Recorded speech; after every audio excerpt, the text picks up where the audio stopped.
வாழ்க வளமுடன்.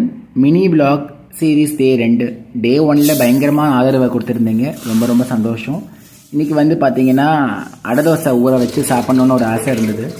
அடை தோசை அப்படிலாம் பார்த்தீங்கன்னா 2 months ஒன்ஸ் தான் பண்ணுவேன். பிகாஸ் அது ரொம்ப நிறைய ஆயில் ஊற்றி பண்ணுறதுனால நான் 2 months ஒன்ஸ் தான் எப்போவுமே பண்ணுவேன். ஒரு கப்பு பச்சை அரிசிக்கு வந்து பார்த்தீங்கன்னா 1/2 கப்பு துவரம் பருப்பு போட்டு ஊற வச்சு அதோட மிளகா வத்தலும் ஊற வச்சுட்டேன்.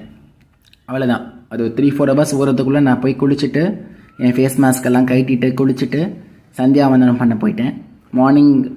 மார்னிங் வேலையில் ஒரு 6 மணிக்கு மேலே போய் சந்தியாவந்தனம் பண்ணிவிட்டு அதுக்கப்புறம் சூரியனை போய் பார்த்துட்டு சன்பேதிங்கும் பண்ணி முடிச்சுட்டு 2 வேலையும் ஓவர் ஆகிடும். அதுக்கப்புறமா கீழே இறங்கி வந்ததுக்கப்புறம் ஒரு ஜூஸ் போட்டு குடிக்கலாம் அப்படின்னு கீழே வந்தேன். குக்கும்பர் ஜூஸ் தான். ஸோ குக்கும்பர் ஜூஸ் போட்டு ஜம்முன்னு கட் பண்ணி ஃபைபர்ஸ் எல்லாம் வடிகட்டாமல் அப்படியே குடிச்சிட்டோம் அப்படின்னா ரொம்ப ஃப்ரெஷனிங் அண்ட் ரெஃப்ரெஷனிங்காக இருக்கும். அவ்வளோதான். அதையும் போட்டு சூப்பராக குடிச்சிட்டு அதுக்கப்புறம் பார்த்துட்டிங்கன்னா அடை தோசைக்கு வந்து மாவு அடிக்கலாம் அப்படின்னு சொல்லிட்டு நான் போயிட்டேன். கல்லூரலில் அரைச்சேன்னா ரொம்ப வாசமாகவும் டேஸ்ட்டும் சூப்பராக இருக்கும்.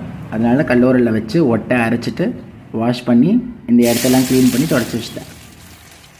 எனக்கு ஆப்பச்சட்டியில் பண்ணால் ரொம்ப பிடிக்கும். இல்பச்சட்டி தோசைன்ற மாதிரி இல்பச்சட்டி அடை ரொம்ப பிடிக்கும். அதனால் உண்டுன்னு தாராளமாக எண்ணெய் விட்டுட்டு அதுக்கப்புறம் எவ்வளோ முடியுமோ ஒரு 3 பங்கு காய்கறி போட்டு அந்த தேங்காய் பொடியும் போட்டு மூடி வச்சு திருப்பி போட்டு வெந்ததுக்கப்புறமா தொட்டுக்கிறதுக்கு வெல்லம் வச்சு சாப்பிட்டு பாருங்கள், சூப்பராக இருக்கும். அப்படி தான் இந்த நாள் இன்றைக்கி வந்து முடிஞ்சுது.